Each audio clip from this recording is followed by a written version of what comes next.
Je suis très ravie aujourd'hui de recevoir Eric Cusas qui est venu de Belgique pour nous parler aujourd'hui, qui a fait toute cette route pour nous. Eric Cusas, il se définit comme une personnalité indépendante, libre d'esprit, euh, qui, euh, qui est non conformiste, réactionnaire et qui se définit comme anarchiste de droite.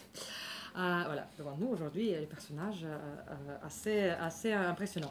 Eric Cusas, qui est avocat au barreau de Bruxelles. De Paris et de Bruxelles, les deux. De Paris et de Bruxelles, et attaché au cabinet anglais, vous êtes aussi, qui est également écrivain novelliste.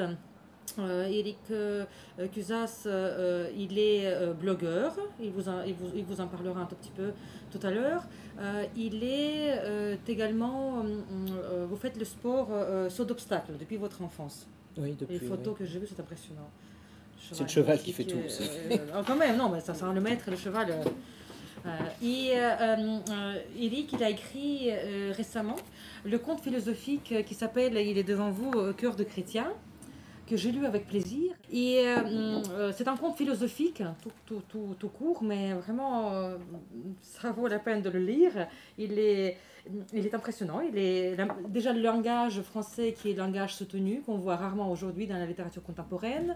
Le sujet qui nous envoie au Moyen-Âge, il fait des allusions à la politique d'aujourd'hui également, vous verrez dans l'épilogue. Pourquoi inviter Eric Cusas? Alors, Eric Cusas, c'est la première fois de ma vie que je le vois, en vrai. Et inversement, forcément. Voilà. On a eu la chance de se rencontrer sur les réseaux sociaux, dans la vie virtuelle. On a eu, je crois qu'on a une quarantaine d'amis en commun dans les réseaux sociaux. Et on est devenus amis via ses amis. J'ai découvert un personnage qui m'a beaucoup interpellée.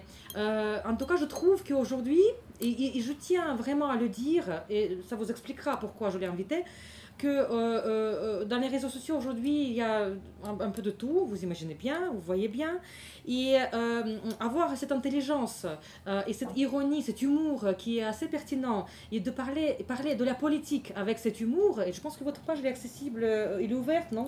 Comment vous fonctionnez? On peut voir votre page? Oui, c'est-à-dire ma directrice des ressources humaines, qui est une femme qui veille sur moi, m'avait autrefois conseillé, compte tenu de mes fonctions, de tout mettre en privé, mais finalement je mets la plupart de mes publications en public maintenant, parce que bon voilà, si on doit se cacher pour s'exprimer, Mais en tout cas, ça n'a pas de sens. si vous pouvez, si vous avez cette occasion d'aller voir sur Facebook Eric Cusas, en tout cas moi je m'amuse bien, j'adore lire Eric Cusas sur Facebook, et je trouve que j'ai absolument voulu l'inviter pour vous le présenter, parce que c'était pour moi une découverte. Cet humour, en tout cas moi je trouvais les sensibilités un peu proches avec lui, parce que parler de la politique, faire les choses comme je l'ai fait, je trouve les retentissements dans ce qu'il fait lui, en mettant les messages qui sont politiques culturelles, mais qui sont présentées d'une manière assez particulière, avec de l'humour, mais qui a un humour intelligent. Là, c'est très rare aujourd'hui, en tout cas, je fais ce constat en France, quand on parle de la politique, on est obligé de faire une tête, d'être tout de suite, voilà. Bon, on n'est pas déprimé, on peut parler des choses, et de la religion et de la politique librement, simplement, et on peut avoir surtout, ce qui est important, l'autodérision. Bon, les Russes, on le connaît très bien, parce qu'on se moque de nous-mêmes, et on adore ça. Les Français, ils n'aiment pas trop rigoler sur eux-mêmes. Voilà, c'est délicat, ça devient tout de suite, voilà. Mais là, j'avais envie d'insister aujourd'hui sur sa manière d'être, sur sa manière de s'exprimer. Je pense que vous allez apprécier, en tout cas j'espère. Dans son livre, on voit bien cette force de caractère, cette intelligence et cet humour. En tout cas, moi, j'ai beaucoup rigolé et j'ai beaucoup appris. Le livre, il est vraiment très riche. En tout cas, je vous souhaite une bonne conférence et découvrez avec plaisir Eric Cusas, que je découvrirai avec vous son discours d'aujourd'hui. Et après, on discutera librement. Vous lui poserez les questions que vous voulez. Quelle présentation! Je ne vais évidemment pas revenir sur mon parcours, parce que qui je suis n'a pas vraiment d'importance. Je suis plutôt le prétexte, enfin qui je suis est plutôt le prétexte de l'intervention que je vais essayer de vous livrer maintenant. Vous l'avez compris, donc, indépendamment de mes nombreuses activités professionnelles et ludiques, cavalier d'obstacles, officier de réserve à la brigade franco-allemande, accessoirement avocat, qui est quand même le métier dont je vis finalement, j'ai développé une activité de blogueur sur Facebook et je l'ai fait un peu par hasard. En fait, je me suis inscrit sur Facebook au départ pour surveiller ma fille, qui avait demandé à s'inscrire sur le réseau, et je lui ai dit d'accord, mais à condition que je puisse surveiller qui sont tes amis et ce qu'ils te disent. Et ma fille et puis mon fils ensuite se moquaient de moi parce qu'ils me disaient papa, c'est ridicule, t'as 11 amis. Alors bon, moi je savais pas ce que c'était des amis au sens de Facebook. Et puis petit à petit, comme je suis un lecteur vorace, je lis énormément. Je crois que je viens de déménager récemment, j'ai déménagé 70 caisses de livres. Autant vous dire qu'elles ne sont pas encore toutes déballées.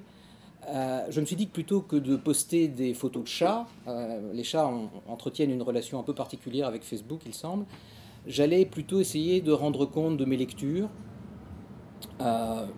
sur un mode humoristique, peut-être un peu désabusé parfois, rendre compte de mes lectures, rendre compte également, et je fais ça le matin avant de me lever pratiquement, de ce qui est important, enfin de ce que je juge important dans la presse. Et je fais attention à ce que les sources que je diffuse soient des sources fiables. Bon, il y a des sources qui sont un peu contestables, qui sont parfois fiables, qui parfois ne le sont pas, donc je les évite pour ne pas propager des informations qui seraient inexactes ou tronquées.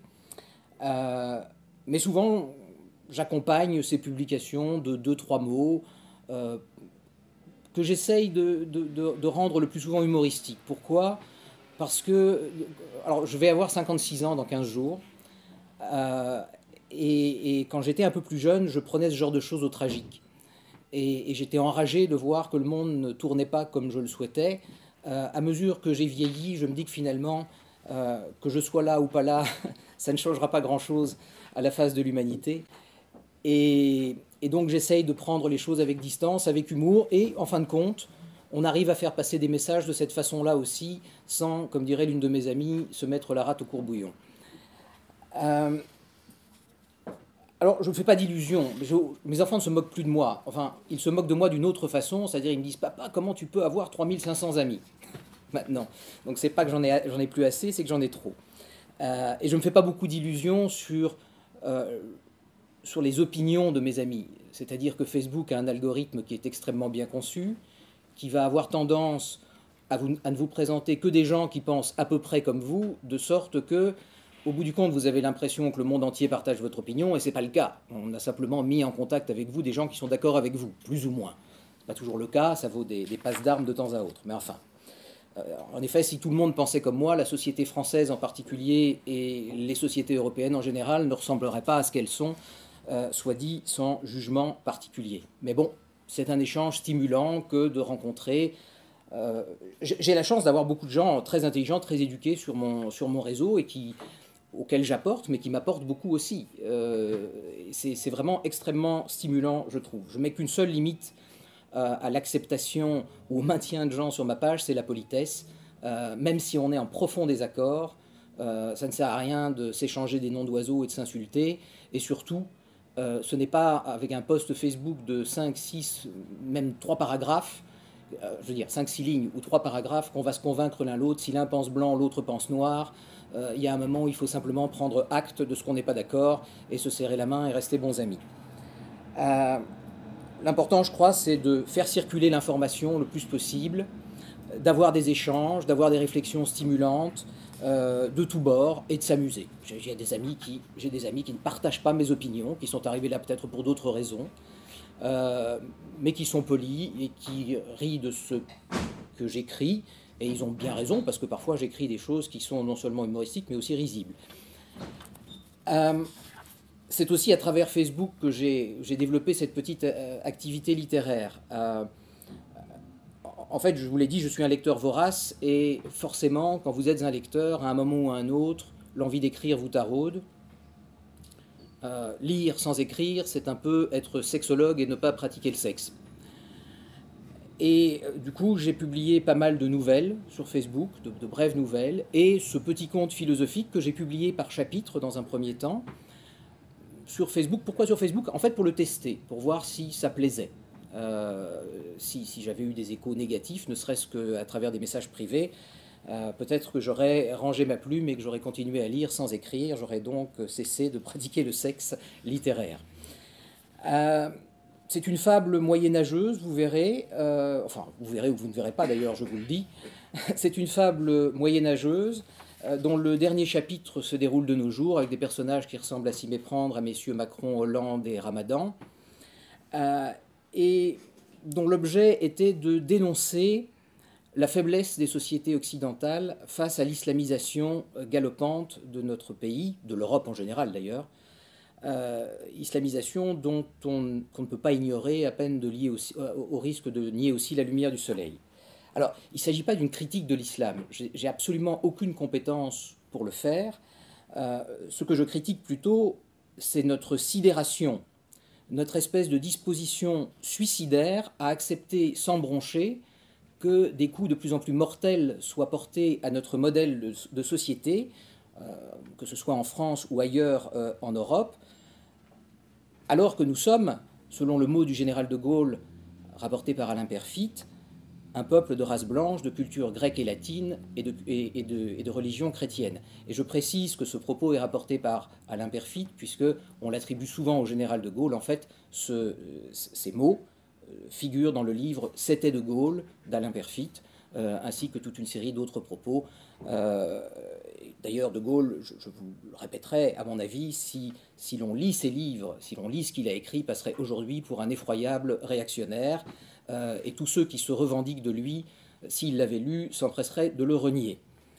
Mon intervention aujourd'hui dépasse de très très loin cette question de l'islamisation qui n'est pour moi qu'une petite partie de ce que j'ai envie de vous dire. Mon intervention dépasse cette problématique de l'affrontement, parce que il y a vraiment un affrontement, même s'il ne se traduit pas, grâce à Dieu, tous les jours par de la violence physique, entre deux modèles de société, entre un certain islam. C'est vrai qu'on ne peut pas parler de l'islam comme d'une globalité. Je connais des musulmans qui sont extrêmement... qui vivent comme à l'européenne et qui ne sont pas du tout dans une logique d'affrontement avec notre société. Mais enfin, ceux qui font le plus de bruit, et malheureusement ce bruit au son des bombes, ce sont les autres. Je pense que cet affrontement, d'ailleurs, n'est rendu possible que parce que j'ai envie d'appeler la myopathie mentale de nos sociétés. Vous savez ce que c'est la myopathie? C'est cette terrible maladie qui engendre une dégénérescence musculaire et qui oblige à un certain moment le malade de se mouvoir. Eh bien, je pense que nous sommes atteints d'une myopathie mentale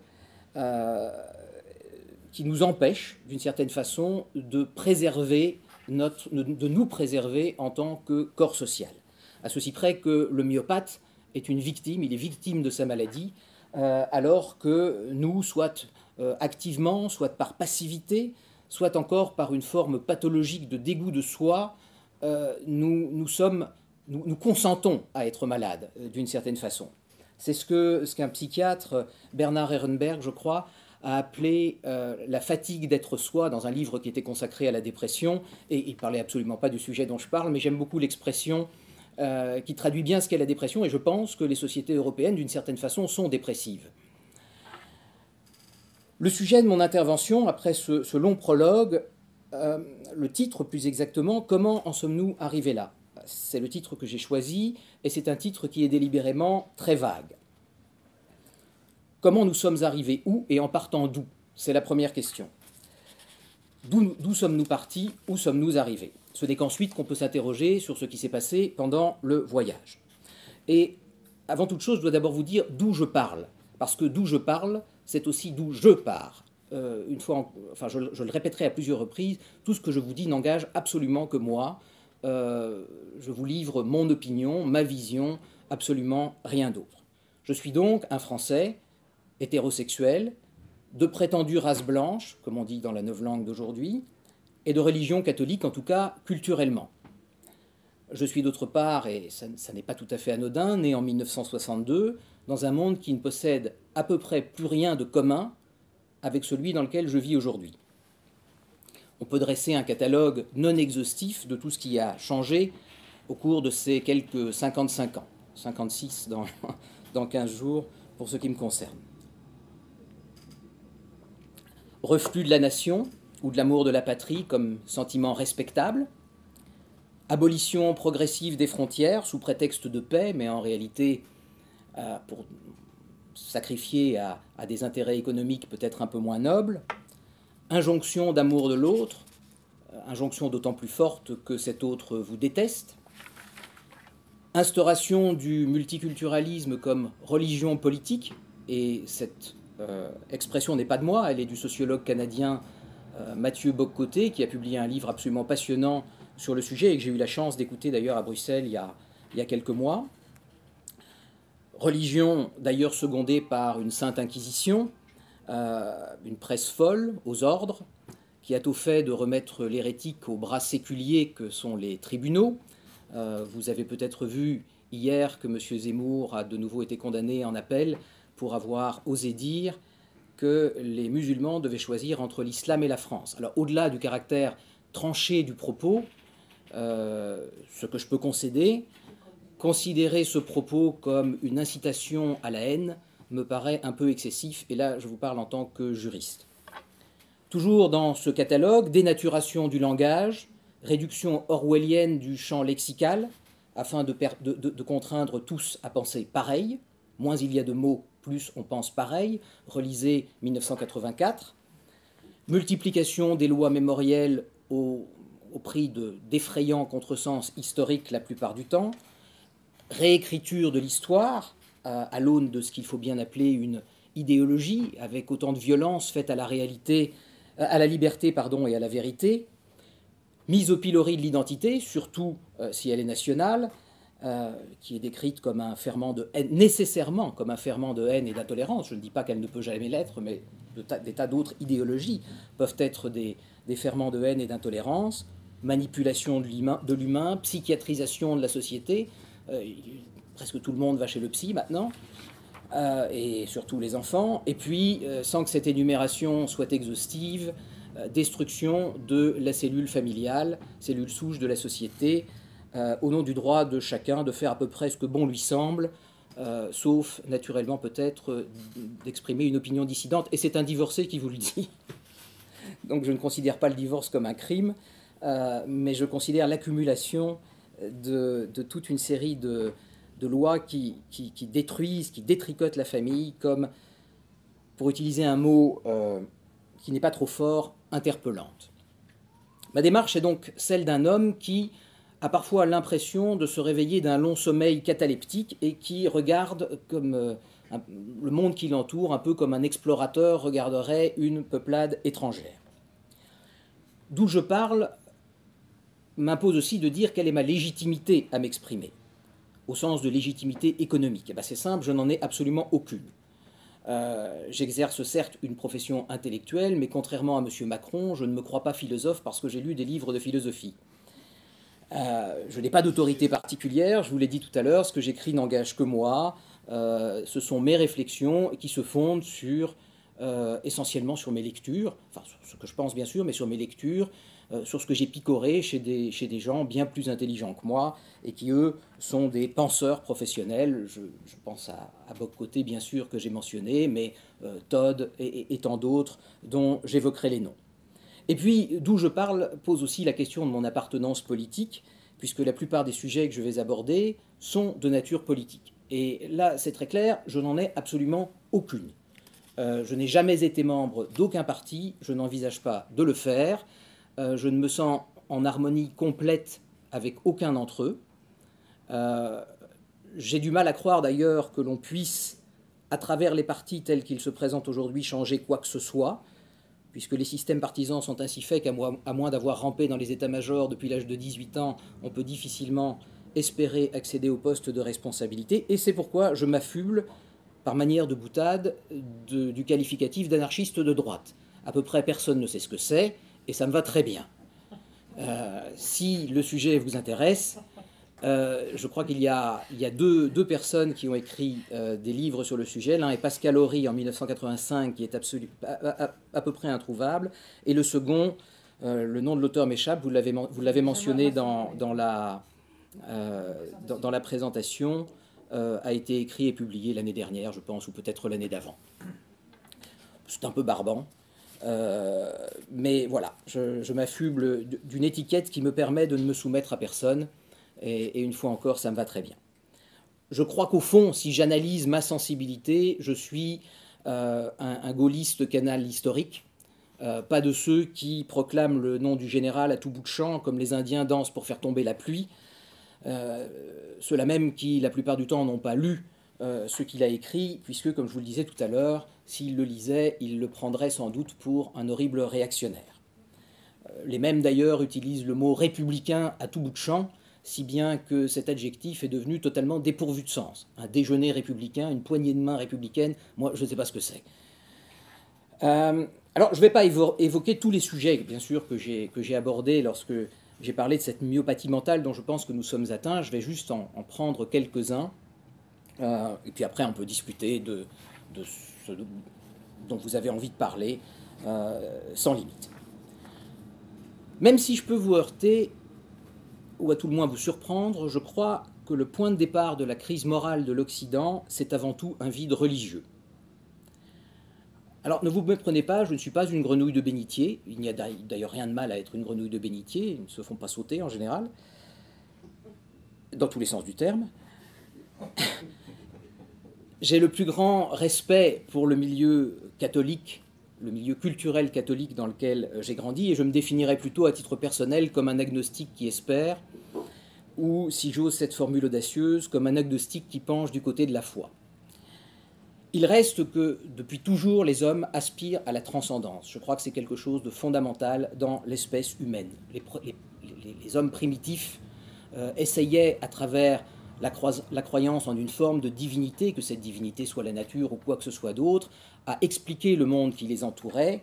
Et puis ensuite, les religions, toutes les religions, sont nées du besoin des hommes de donner un sens à leur existence qui, autrement, leur en apparaîtrait dépourvu.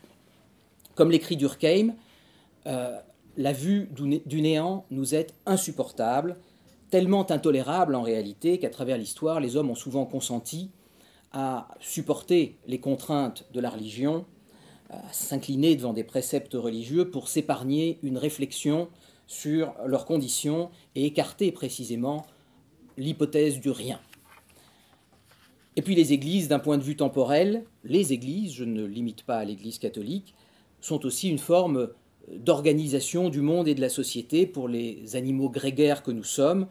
La liberté constitue certainement une de nos aspirations, mais la liberté sans limite nous désarçonne, peut-être pas, une fois encore, en tant qu'individu isolé, mais en tant que collectivité humaine. Rappelez-vous, pour ceux qui l'ont lu, certainement l'avez-vous lu à Anna, les frères Karamazov, un épisode s'intitule « La légende du grand inquisiteur ». Jésus revient sur terre pour essayer de prêcher à nouveau la bonne parole aux hommes, et le grand inquisiteur, réalisant qu'il a vraiment rencontré Jésus, ne trouve rien de mieux que de le mettre en prison. Il ne veut pas de Jésus. Et il dit à Jésus qui est emprisonné, « Le miracle, le mystère et l'autorité, c'est ce à quoi les hommes aspirent, rien d'autre. » Alors il est vrai que pour avoir tenu ce genre de propos, pour avoir soutenu en particulier que l'Église était aussi un ferment d'ordre, l'Action française a été condamnée en 1926 et les livres de Charles Maurras mis à l'index, puisque Maurras, peu de gens le savent, enfin peut-être le savez-vous tous, mais en tout cas je connais peu de gens qui le savent, était absolument athée. Il était né dans une famille extrêmement catholique, mais il avait perdu la foi à l'âge de 14 ans, au moment où sa surdité l'a affecté. Par contre, il était un grand soutien de l'Église parce qu'il considérait que l'Église, c'était l'ordre. Et l'Église n'a pas voulu de ce soutien, ce sur quoi je ne me prononce pas. C'est un fait.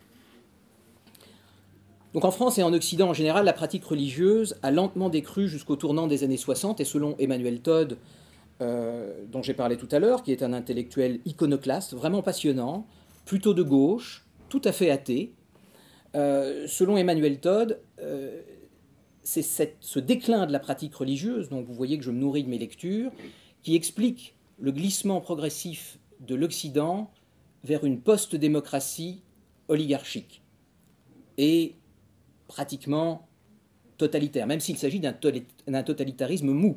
On ne parle pas d'un totalitarisme comparable à ceux qui ont ensanglanté l'Europe au XXe siècle. Emmanuel Todd considère même, et je tire cette réflexion de son livre Après la démocratie, considère même que le catholicisme en France est entré dans une phase terminale au tournant des années 70. Le pourcentage de catholiques assistant encore régulièrement à la messe est de 37% en 1948. En 2007, quand Todd écrit Après la démocratie, il n'était plus que de 5%. Et encore, Todd précise-t-il que le pourcentage, le faible pourcentage de 48 n'est probablement dû qu'au bassin parisien et à la périphérie de la au pourtour de la Méditerranée. La pratique religieuse était très supérieure à 50% dans les zones périphériques hors Méditerranée et bien sûr bassin parisien qui n'est pas en périphérie. Le coup fatal, toujours selon Todd, je me base sur ce qu'il pense, et c'est un homme pour qui, même si politiquement il ne se situe pas de mon côté, pour qui j'ai le plus grand respect et la plus grande estime parce qu'il est vraiment intelligent, le coup fatal fut le concile de Vatican II, commencé en 62, ouvert en 62 par Jean XXIII et clos par Paul VI en 1965. Ce n'est pas un hasard si mai 68 est survenu en 68. J'y reviendrai parce que le déclin de la religion n'est pas le seul facteur explicatif de mai 68, qui marque le point de départ de ce qu'on appelle la déconstruction des sociétés occidentales. Et cette déconstruction, elle a été théorisée. Ce n'est pas une théorie du complot, elle a été théorisée par des philosophes irresponsables comme Jacques Derrida, qui est l'un des plus gros contributeurs de ce qu'on a appelé la French Theory, qui a fait l'essentiel de sa carrière aux États-Unis et dont les Américains sont toujours très friands. Et la French Theory, c'est ce qui fonde notamment la théorie du genre de Judith Butler. Donc le fait qu'on ne naît pas homme ou femme, on le devient, on est une page blanche, et puis après on s'adapte en fonction de ses aspirations. Je vous disais donc que le vide religieux est le premier facteur explicatif, mais ce n'est pas le seul. Depuis la Révolution française, en tout cas, le monde, la France, mais le monde en général, a connu ce que j'appellerais, à la suite de Raymond Aron, des religions séculières. Ce que Raymond Aron appelait les religions séculières, et je vous le cite plutôt que de le paraphraser, ce sont les doctrines qui prennent dans les âmes de nos contemporains la place de la foi évanouie et situent ici-bas, dans le lointain de l'avenir, sous la forme d'un ordre social à créer, le salut de l'humanité. Vous voyez tout de suite à quoi on peut penser. Il s'agit donc d'idéologies qui sont tout à fait étrangères à une transcendance fondée sur l'existence d'une divinité, mais qui reposent toutes sur une pensée de type millénariste. Le Reich de Milan, par exemple, on va en parler, mais ce n'est pas le seul. Toutes ces religions séculières ont cependant comme caractéristique principale de placer, comme le catholicisme ou les religions au sens propre, la collectivité au-dessus de l'individu.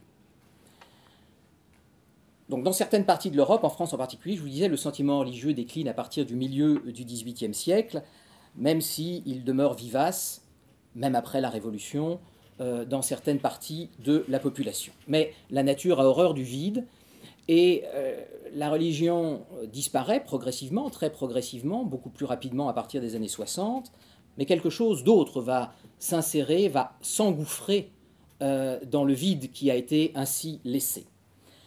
Et c'est le sentiment national, dans un premier temps. Je ne prétends pas qu'il n'existait aucune forme de patriotisme avant la Révolution.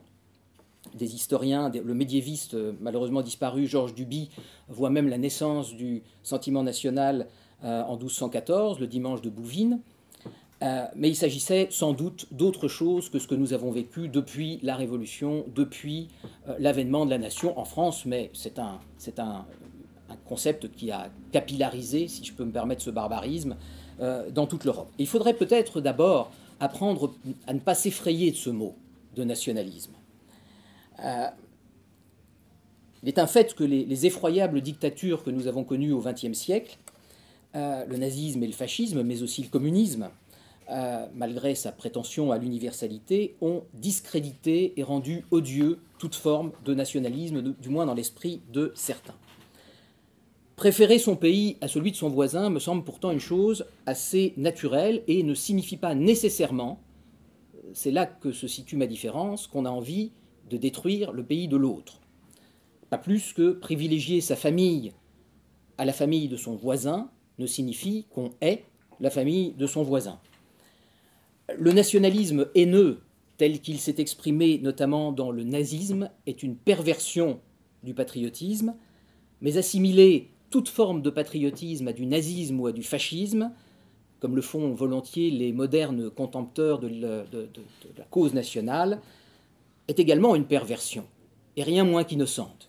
J'espère vous le démontrer. J'irai même plus loin, je considère que le nazisme est le péché originel du XXe siècle, dans le sens où il a durablement discrédité l'idée nationale et dans le sens où il a favorisé l'émergence de ce totalitarisme post-démocratique dont parle Todd. Selon le nationalisme, selon Pierre de Sénarclins, qui est aujourd'hui professeur honoraire de relations internationales à l'université de Lausanne, s'analyse, et vous ferez le lien avec la religion, comme un substitut à la religiosité.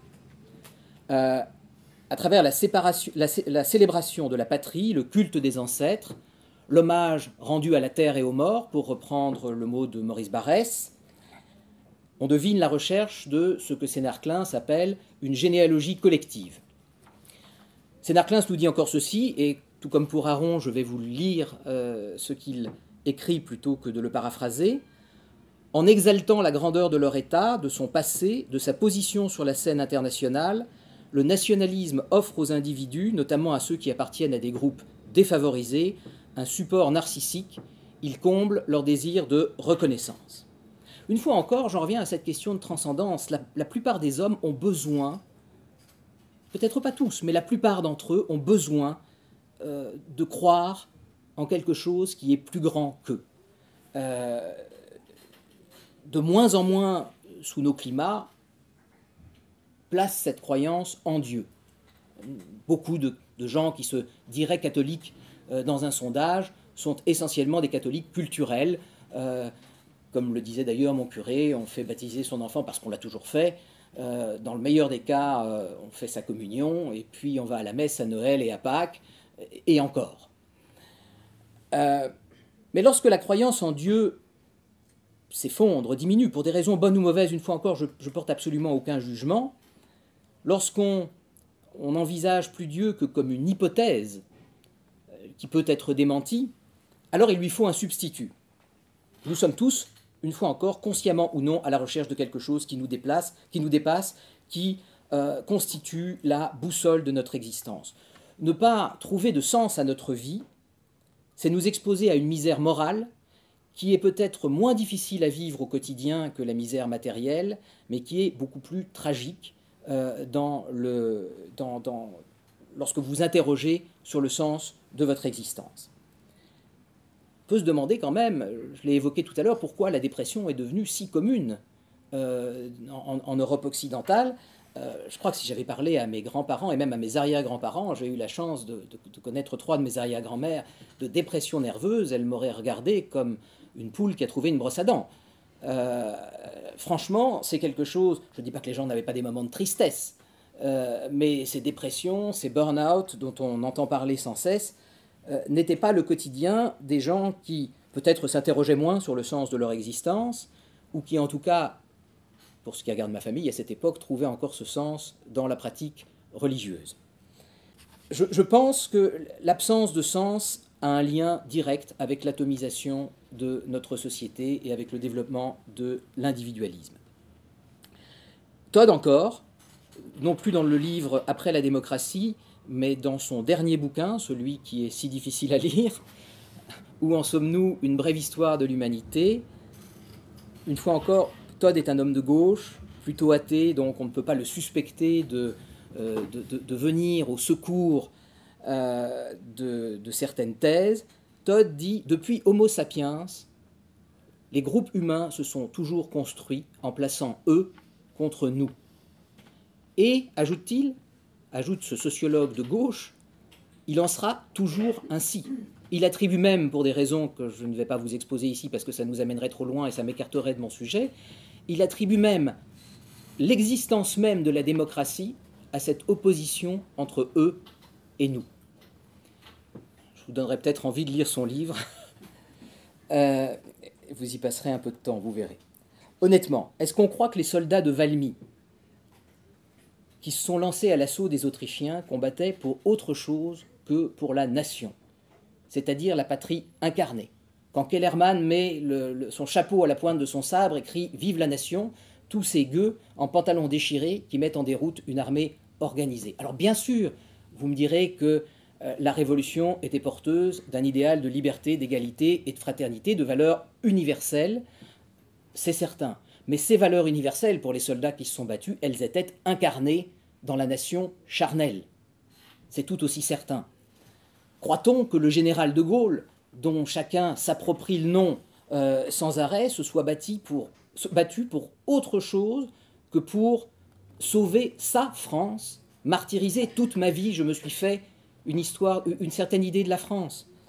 Croit-on que Jean Moulin, un homme de gauche, Honoré d'Estienne d'Orve, ancienne Action française, Marc Bloch, un historien juif, soit mort pour autre chose que la France? Croit-on que les poilus de 14 auraient supporté la boue des tranchées, les cadavres en putréfaction, des ordres imbéciles, toute cette hystérie à laquelle a donné lieu la guerre industrielle, si ils n'avaient pas cru qu'il y avait au-dessus d'eux quelque chose de plus grand et qui justifiait ce sacrifice? Et tous n'étaient pas des croyants. Ce que je pense, c'est que ce pourquoi on est prêt à mourir est en fin de compte ce pourquoi on a envie de vivre. Dites-moi, qui va aller se faire tuer au son de l'hymne à la joie, l'hymne européen, pour limiter le déficit public à 3% du PIB, pour la libre circulation des capitaux ou pour la courbure des bananes? C'est bien simple, personne. L'Union européenne est une technostructure sans âme, le cénacle de discussions byzantines sur des sujets abscons à milieu non seulement des préoccupations des citoyens, mais même des affects des citoyens. Et c'est peut-être plus important. C'est un cadre légal, c'est un État sans nation, et rien, en tout cas, ne justifie qu'on s'y sacrifie, rien, en tout cas, dans l'Union européenne qui donne une raison de vivre. Une fois encore, je n'exprime que mon point de vue.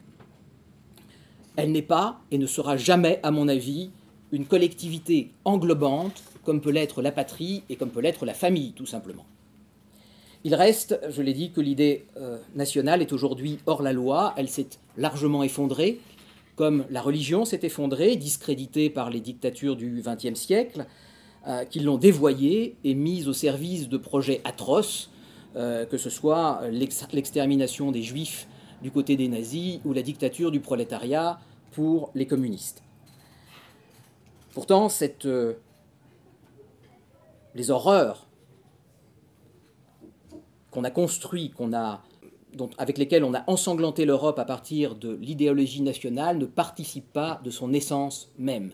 Ça, je crois qu'il faut arriver à en convenir et arrêter de se jeter des anathèmes à la figure et de verrouiller le débat en jetant sur la table des phrases qui n'ont aucun sens, du type « le nationalisme, c'est la guerre »,« l'Europe, c'est la paix ». Ce n'est pas vrai.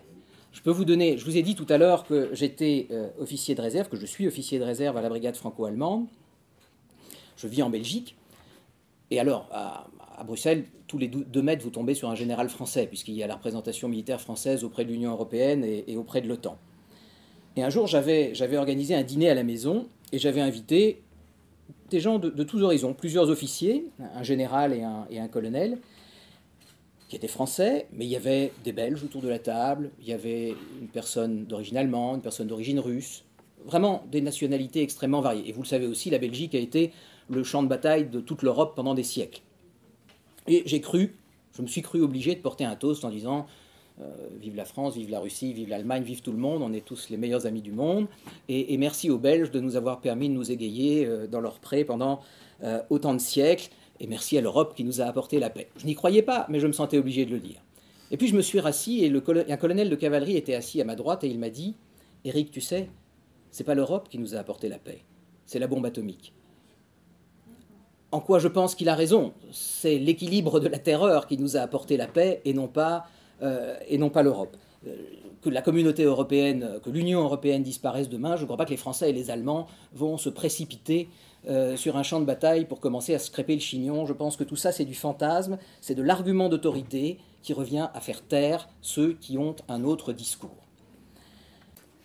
Le nationalisme, donc, je vous le disais, est devenu honteux et il n'est plus pratiqué que dans le secret des maisons. Bon, certains partis s'en revendiquent, je l'entends bien, mais ça reste tout de même une idéologie dont les partis de gouvernement ne se revendiquent pas et n'osent pas se revendiquer.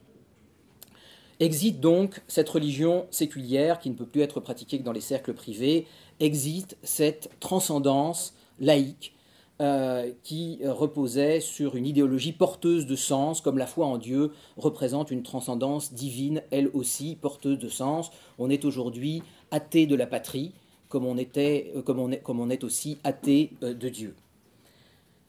Mais le XXe siècle, et j'en ai parlé, j'ai effleuré la question, a aussi connu d'autres religions séculières, celles-là porteuses de mort. Et elles ont disparu, on ne peut que s'en réjouir. Je vous parle, vous l'avez deviné, des totalitarismes qui ont ensanglanté l'Europe au XXe siècle, fascisme, nazisme, communisme.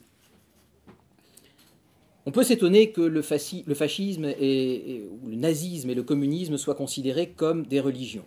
C'est pourtant bien à ces idéologies mortifères que se référait Raymond Aron, qui n'était pas exactement un homme d'extrême droite, lorsqu'il parlait de religion séculière, le passage que je vous ai lu tout à l'heure. Le nazisme ne se présente-t-il pas comme une religion avec ses uniformes, sa liturgie, ses célébrations de masse et sa musique et la subordination totale de l'individu à la cause nationale? Par l'ampleur des crimes commis en son nom, par la haine féroce qui en constitue de tout ce qui est étranger à l'Allemagne, qui en constitue l'épine dorsale, le nazisme figure sans doute au premier rang des religions de mort. Triste privilège, mais ce n'est pas le seul exemple. À travers toute l'histoire de l'humanité, vous trouverez des religions dans lesquelles des hommes sont sacrifiés pour complaire à une divinité sanguinaire.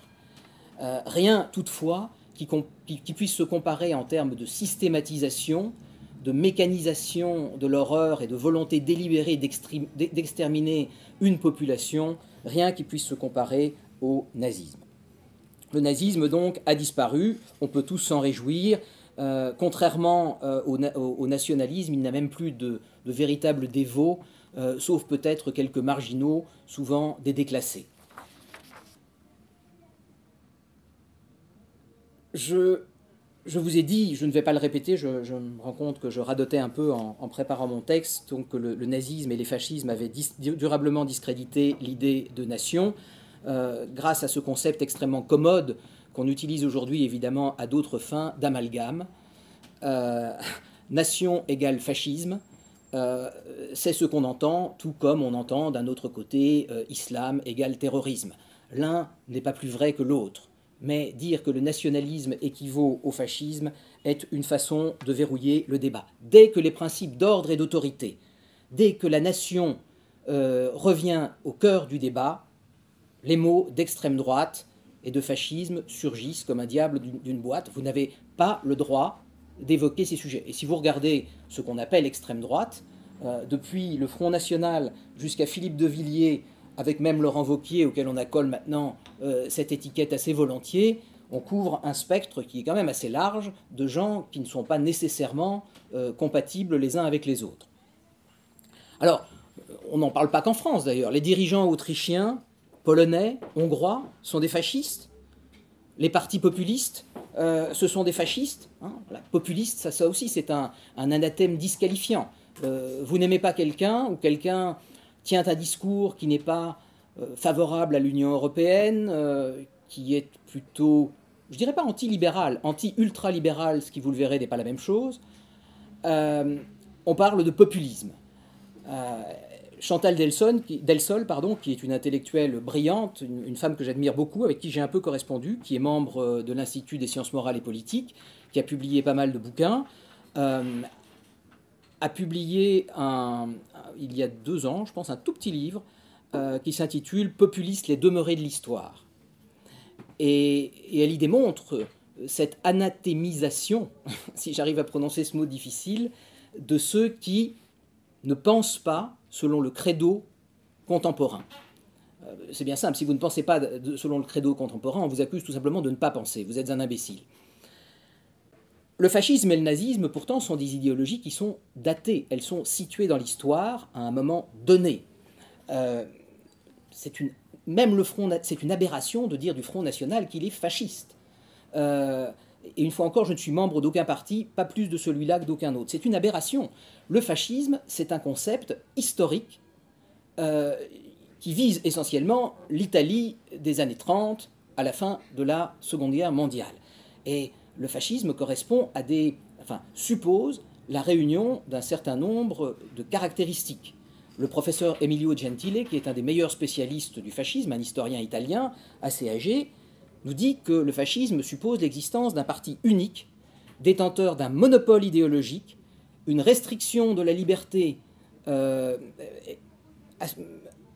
observée ou respectée par le biais d'un appareil de terreur, plus ou moins sévère selon les climats bien sûr, et une forme de militarisation de la vie publique. Alors vous me direz où, en Autriche, pays dans lequel des dirigeants d'extrême droite sont parvenus au pouvoir, ou dits d'extrême droite sont parvenus au pouvoir.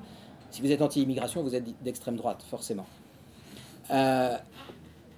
J'aimerais qu'on me dise en quoi l'Autriche correspond à cette définition du fascisme. J'aimerais qu'on me dise en quoi la Pologne et même la Hongrie correspondent à cette définition du fascisme, et en quoi même les thèses prônées par le Front National, avec lesquelles je ne suis pas forcément d'accord. Le sujet n'est pas d'être d'accord ou pas d'accord. En quoi ces thèses sont-elles fascistes au sens que donne à ce mot le professeur Gentile, historien du fascisme? Moi, personnellement, je ne vois nulle part le fascisme aux portes de l'Europe. Je n'entends pas de bruit de bottes, je ne vois pas de pays qui soient prêts à partir en guerre contre le voisin. Je ne vois pas, même s'il est vrai qu'il y a des pays où la liberté de la presse n'est pas aussi large qu'en France, encore qu'on peut s'interroger sur ce qu'est la liberté de la presse lorsque tout le monde aboie de la même façon.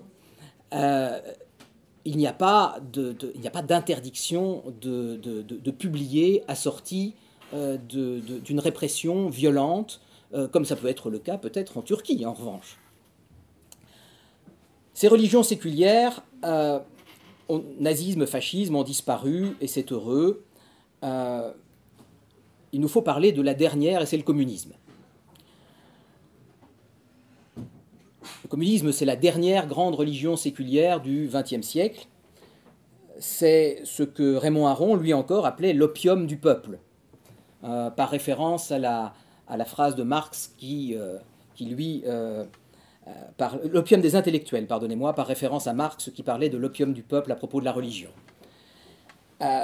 Faire l'économie de cet éternel débat qui consiste à se demander si le communisme n'a pas été une idéologie généreuse qui a été dévoyée de son objectif, j'en doute personnellement, parce que Marx, qui était tout de même un intellectuel, ne pouvait pas ignorer, ou alors il était moins intelligent qu'on ne le dit, que l'abolition de la propriété privée et la mise sur pied d'égalité de tous les hommes contre les lois de la nature les plus aisément observables se ferait sans violence.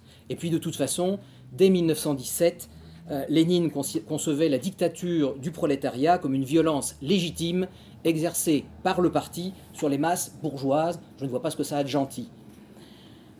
Je ne rencontrerai pas non plus cet argument qui fait de Jésus le premier des communistes, parce que ça aussi on l'entend à tour de bras. Il suffit de se souvenir que Jésus, pour ceux qui ont eu des bribes d'éducation chrétienne, était hostile à toute forme de violence. Je me réfère au Maître et Marguerite, toute forme de pouvoir et violence, dit Jésus dans ce livre, et aussi de vous renvoyer tout simplement aux évangiles. Mon royaume n'est pas de ce monde, rendez à César ce qui appartient à César. Jésus n'a jamais prétendu instaurer la dictature du prolétariat, c'est une absurdité. Mon propos d'ailleurs n'est pas de faire le procès du communisme, des tas d'autres l'ont fait, mais simplement de constater que, comme le nazisme, comme le fascisme, il a été une religion laïque, transcendante, que les fidèles d'Europe de l'Ouest se sont d'ailleurs obstinés à défendre, même au plus fort des purges staliniennes. ce qui est tout de même interpellant. Mais malgré tout, cette idéologie a fini par s'effondrer, elle aussi. L'instauration de la dictature du prolétariat, puis de la société sans classe, ne sont plus des articles de foi, même pour l'extrême gauche, ou encore comme pour les nazis, ou seulement comme pour les nazis, de quelques illuminés qui végètent dans des partis groupusculaires. Est-ce que nous faisons alors un saut dans le vide? Plus de religion, ou presque plus de religion orientée sur la personne de Dieu, plus de religion séculière, ou presque plus, ou en catimini? On peut se poser la question. La révolte étudiante de mai 68, je ne vous dirai pas que je l'ai connue, j'avais 6 ans, mais enfin, la révolte étudiante de mai 68, on va avoir des tas de reportages et chacun pourra se forger son opinion, fut essentiellement le fait de jeunes gens nés après la guerre ou à l'extrême fin de la guerre, c'est-à-dire de jeunes gens qui n'avaient pas connu le tragique de l'histoire. Bien sûr, dès 1948, vous avez la guerre d'Indochine, mais enfin, il s'agit d'une guerre lointaine, où ne sont envoyés que des soldats professionnels et qu'on regarde à distance. Mon grand-oncle y est mort, mort à Dien Bien Phu, mais pour le français moyen, c'était une guerre qui ne présentait pas énormément d'intérêt. Et même si en 1954 éclatent les événements d'Algérie, là encore, on est après la guerre, on a un appétit de vivre, on se demande pourquoi, et il y aura des centaines de milliers de conscrits, mon père ira, on se demande pourquoi on irait se faire tuer pour ces bandes de sable de l'autre côté de la Méditerranée. Donc il n'y a pas vraiment cet appétit ou cette volonté de combattre, et je peux comprendre qu'il n'existe pas, que l'on ressent lorsqu'on se défend sur son territoire d'une agression dont on est victime. Et d'ailleurs, à cette époque, en mai 68, le communisme gangrène encore l'université. On voit les pays coloniaux comme d'horribles impérialistes qui, effectivement, exploitent les peuples des pays dans lesquels ils sont présents. Mais 68, ça va donc être, selon moi, ce moment où un appétit de liberté individuelle, une contestation de l'ordre établi, née de l'effondrement de la disqualification de l'idéologie séculière nationale, porteuse d'une valeur d'autorité, conjuguée à un marxisme sournois, celui de l'université, va ébranler les fondements de la vie collective. Alors on connaît le fameux slogan, il est répété sans arrêt, il est interdit d'interdire, et j'ai découvert d'ailleurs récemment que la CIA, un livre est paru en 2009 sur le sujet, il en a été fait rapport, il en a fait une recension dans Le Point, la CIA aurait soutenu les manifestants, trop contente qu'elle était d'ébranler le pouvoir du général de Gaulle. On voit que l'aventurisme géostratégique des Américains ne date pas d'hier. Ils ont soutenu Ben Laden, jusqu'à ce que Ben Laden leur colle 2 avions dans la figure. Ils ont soutenu Daesh, ils ont soutenu les insurgés de mai 68 contre le pouvoir du général de Gaulle, qu'ils étaient ravis de voir en fâcheuse posture. Mai 68, c'est donc le coup d'envoi du libertarisme, je ne dis pas du libéralisme. Le libertarisme, il va connaître vraiment son envol à partir des années 80 et 90. Simple coup d'envoi, pourquoi? Parce qu'en mai 68, on a encore un ennemi. Le pacte de Varsovie est toujours debout. Moi, quand j'ai fait mon service militaire, on nous désignait toujours les Russes, en 1988, on nous désignait toujours les Russes comme l'ennemi. Et donc on ne pouvait pas complètement lâcher la bride. Mais en 89, le mur de Berlin va tomber, puis en 90-91, ça va être l'URSS qui va devenir progressivement la Fédération de Russie. Plus rien à partir de ce moment. Après les coups de mai 60, après l'effondrement du nationalisme, après les premiers coups libertaires de 68, plus rien ne s'oppose à ce qu'on rentre dans la civilisation de l'individu.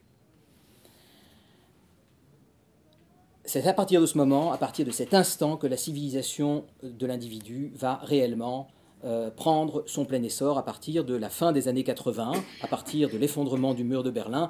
Un universitaire américain, Francis Fukuyama, américain comme son nom ne l'indique pas, a d'ailleurs écrit en son temps un livre intitulé « La fin de l'histoire ». Il croyait qu'avec l'effondrement de l'Union soviétique, nous étions sortis de l'histoire, qu'il n'y aurait plus de guerre et qu'on allait enfin pouvoir se concentrer sur ce qui est important, c'est-à-dire le business. Évidemment, l'histoire lui a donné raison, elle s'est réinvitée dans notre existence, un peu de la faute des Américains d'ailleurs, avec avec les guerres d'Irak, de Libye et de Syrie. Ne voit-on pas que c'est justement à partir de cette époque, à partir de l'effondrement de l'Union soviétique, que le libéralisme, qui n'est pas en soi, en tout cas de mon point de vue, une doctrine économique condamnable, va devenir l'ultralibéralisme. L'ultralibéralisme qui piétine les frontières, qui piétine les peuples et qui est soucieux uniquement du profit d'entreprises globales, le plus souvent américaines, comme par hasard. Ne voit-on pas que c'est à partir de cette époque que l'Union européenne va entamer sa mue? Le traité de Maastricht date de 92, après l'effondrement de l'URSS. Ce n'est pas, en tout cas moi je ne crois pas que ce soit complètement un hasard. L'Union européenne va entamer sa mue pour passer d'une union de pays souverains à visée essentiellement économique à une espèce de superstructure, technostructure babélienne, avec sans cesse plus de pays dont on paralyse, d'autre part, de plus en plus sournoisement, les leviers d'action. Ne voit-on pas que c'est à cette époque que commence la mondialisation, le développement du village global, dont le surgissement secoue les vieilles nations, comme la France, mais aussi jette sur les routes les peuples du monde entier? Ne voit-on pas que c'est à cette époque que commence vraiment la multiplication des gadgets sociétaux qui vont détruire progressivement la famille, mais aussi la filiation, au nom du droit de chacun de faire à peu près ce que bon lui semble de son corps et de sa vie? C'est à partir de cette époque également qu'on va voir fleurir les revendications identitaires de toute nature. C'est à cette époque qu'on va commencer à instituer le multiculturalisme comme religion politique, et qu'on va vous dire que l'immigration est un enrichissement, que c'est une chance pour la France. Moi je veux bien, je ne donnais même pas d'avis sur le sujet, je dis simplement qu'on me le démontre. Et je n'accepte pas l'argument d'autorité. Taisez-vous, c'est un enrichissement pour la France, taisez-vous, c'est pour notre bien. Je n'accepte pas l'enrichissement d'autorité, je voudrais des chiffres, je voudrais des preuves sociologiques que c'est le cas. Et peut-être serais-je convaincu, je suis ouvert à être convaincu. L'observation, ce que j'entends de ceux qui vivent ces situations, me pousserait à penser que ce n'est pas le cas, mais bon, soit.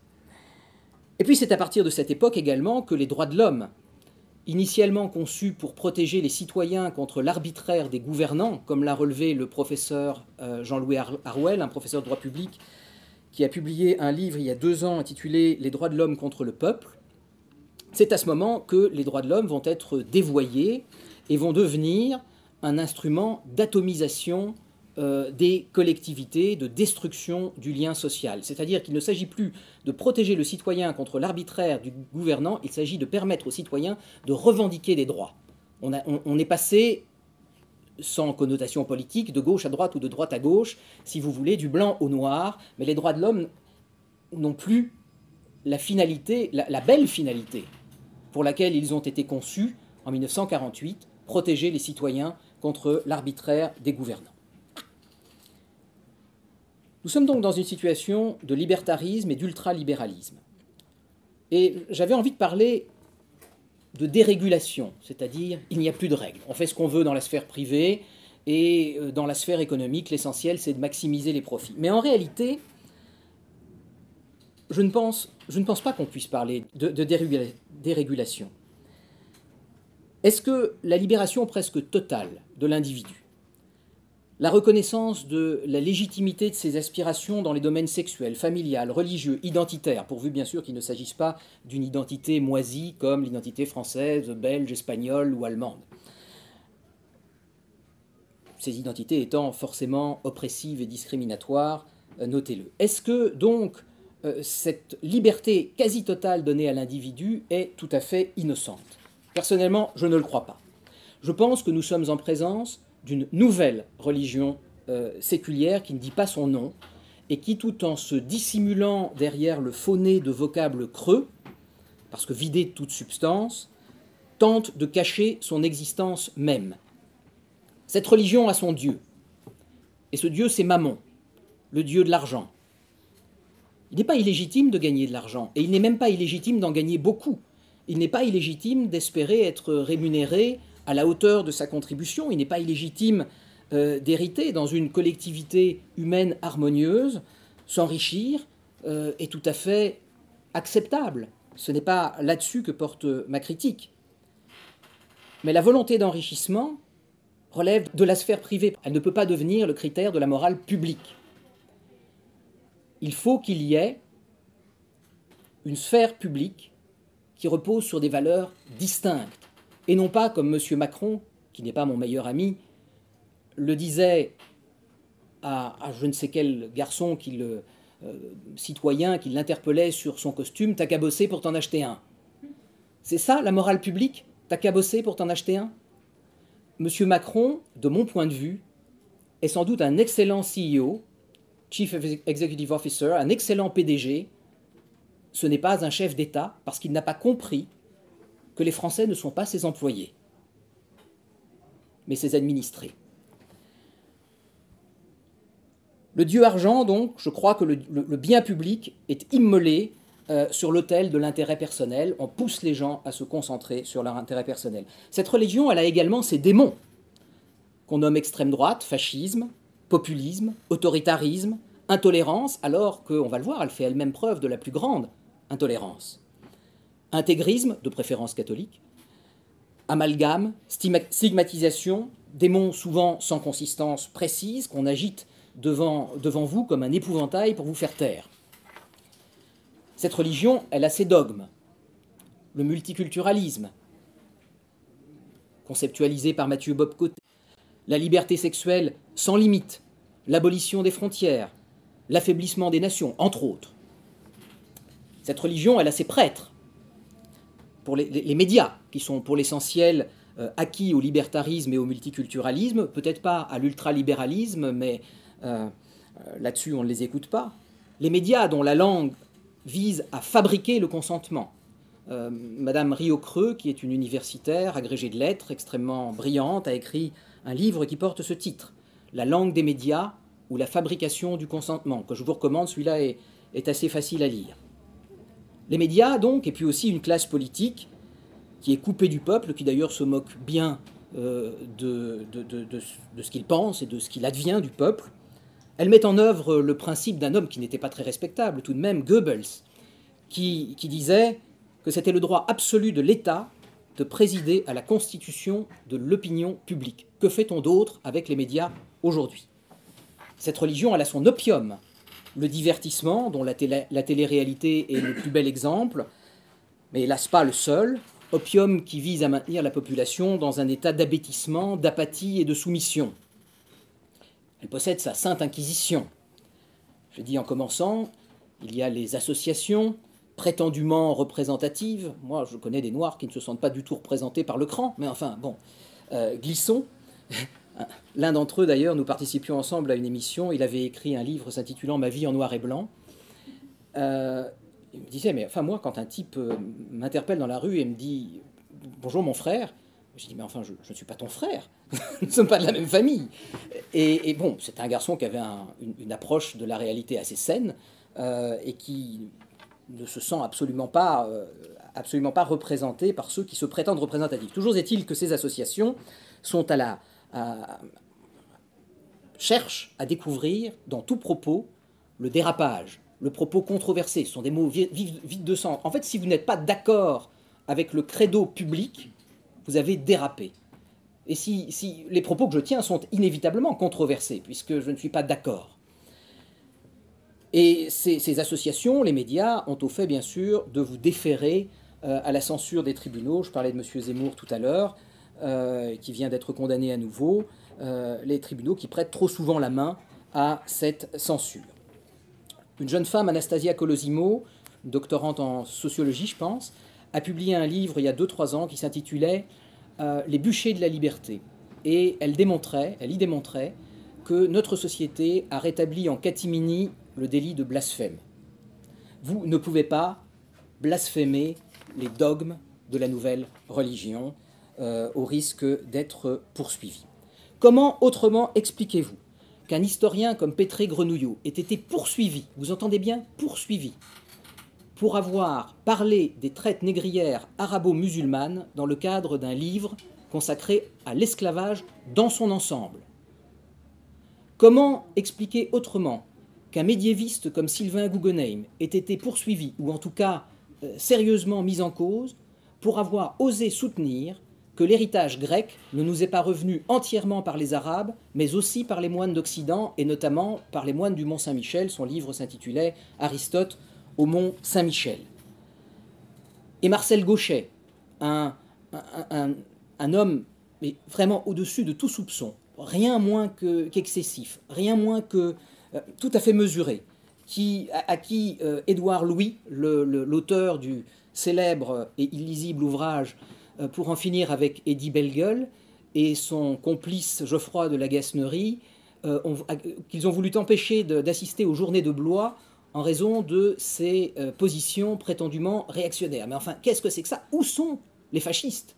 Je vous le demande.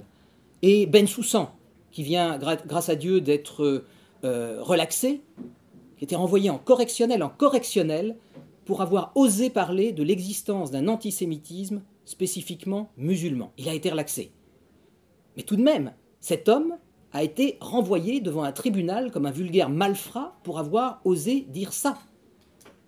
Et je ne vous parle pas, bien sûr, de Finkielkraut et de Zemmour, qui est un habitué, à mon avis, il a un siège à son nom, à la 17e chambre correctionnelle du tribunal de grande instance, du tribunal correctionnel de Paris, qui traite des délits de presse. Cette religion orwellienne, en fait, enfin, elle possède son langage. Certains mots sont bannis par le poids de la contrainte sociale. Parfois, elle modifie le sens des mots. Elle réduit le champ lexical. J'ai envie de vous lire 2 paragraphes, j'en ai presque terminé, extrait d'Alice au pays des merveilles. Alors vous allez me dire qu'est-ce que ça a à voir, vous allez comprendre. Lorsque j'utilise ce mot, dit Humpty Dumpty avec un certain dédain, il signifie exactement ce que j'ai décidé qu'il signifierait, ni plus ni moins. Mais le problème, dit Alice, c'est de savoir si on peut forcer les mots à dire des choses si différentes. Le problème, répondit Humpty Dumpty, est de savoir qui sera le maître. C'est tout. C'est exactement ce que font les médias, c'est exactement ce que font les associations qui traquent le dérapage, qui traquent le propos controversé et saisissent les tribunaux de délits qui relèvent de la simple liberté d'expression, alors même qu'aucun appel à la haine. Je n'ai jamais entendu personne dire dans ce pays, ni en Belgique où je vis, il faut massacrer les musulmans. Il y a des abrutis qui le disent bien sur les réseaux sociaux, mais les abrutis, il y en a toujours eu, il y en aura toujours. Mais je veux dire, dans le débat public, personne ne soutient ce genre de choses. Et je crois que nous sommes définitivement guéris de ce type de folie avec les dictatures qui ont mis l'Europe à genoux, qui ont suicidé l'Europe véritablement au XXe siècle. Cette religion, en fin de compte, sous couvert de libertarisme, elle contribue à la création d'une société post-démocratique. La liberté presque absolue n'est octroyée que si elle participe à la dissolution du lien social, c'est-à-dire à l'effritement de la communauté nationale. Dans quel but? C'est tout simple, parce que centrer l'individu sur lui-même, dissoudre le lien social, c'est permettre l'épanouissement de l'ultralibéralisme. Pour que les sociétés multinationales, les banques d'affaires apatrides qui ont pris le pas sur les États poursuivent leur folle logique de profits illimités, il leur faut moins d'États, moins de frontières, moins de règles, surtout moins d'idéal, et bien sûr davantage d'Union européenne. Le libertarisme qui détache l'individu de la communauté nationale, c'est-à-dire d'une famille à laquelle il ne se sent plus appartenir qu'administrativement. On parle de Français de papier, et ça ne s'applique pas seulement, je pense, à des gens qui sont issus de l'immigration. Il y a peut-être des Français de souche qui ne sont que des Français de papier, dans le sens où ils se sentent, ils le clameront eux-mêmes sur toutes les radios, citoyens du monde. C'est aussi un des trucs à la mode. Ce centrage des gens sur leur propre personne, joint au divertissement qui les abétit, à l'assistanat qui les maintient dans un état de soumission, l'effondrement éducatif, à tout cela participent ceux qui nous gouvernent, qui ne sont pas nécessairement les maîtres du jeu, ce sont les valets. même s'ils gagnent parfois beaucoup d'argent. Ce sont les valets, ce sont les gagne-petits qui exécutent docilement le plan que d'autres ont conçu. Je ne crois pas, personnellement, que cette organisation des rapports humains soit tenable dans le long terme. Les peuples un peu partout se révoltent, démocratiquement malgré tout. Les peuples se révoltent, pour les disqualifier, on les appelle populistes. Ceux qui sont à la tête de ces mouvements et qui couvrent d'ailleurs un large spectre politique, je ne suis pas sûr qu'il y ait tant de choses en commun avec M. Orban et le Premier ministre autrichien. Ces gens ont souvent des programmes qui sont incompatibles les uns avec les autres, mais il y a une chose qui est certaine, ils ne supportent plus, leur personne se révolte contre l'atomisation des sociétés dans lesquelles ils sont nés. Et si des jeunes adhèrent à ce genre de parti, c'est aussi parce que les jeunes, certains jeunes, ont besoin, sont à la recherche de sens. Et je terminerai par là, je me rends compte que j'ai été très long. D'une certaine façon, je me dis que les jeunes musulmans qui commettent des attentats sur notre sol sont peut-être aussi à la recherche de sens. Qu'est-ce que nous leur offrons, finalement, dans la société française ou européenne, par extension d'aujourd'hui, si, comme je le pense, elle résulte bien de la conjugaison d'un ultralibéralisme avec un ultra-libertarisme. Qu'est-ce qu'on leur offre à eux, qui souvent sont nés dans des quartiers défavorisés, avec un système éducatif en panne, et qui n'ont pratiquement aucune chance d'être des gagnants de la mondialisation? Où vont-ils chercher le sens? Dans la folie meurtrière qu'est l'islam militant, je ne dis pas l'islam tout court. C'est là qu'ils vont chercher le sens. Comme je vous le disais au début, nous avons tous besoin de quelque chose de plus grand que nous, et eux aussi. Je vous remercie.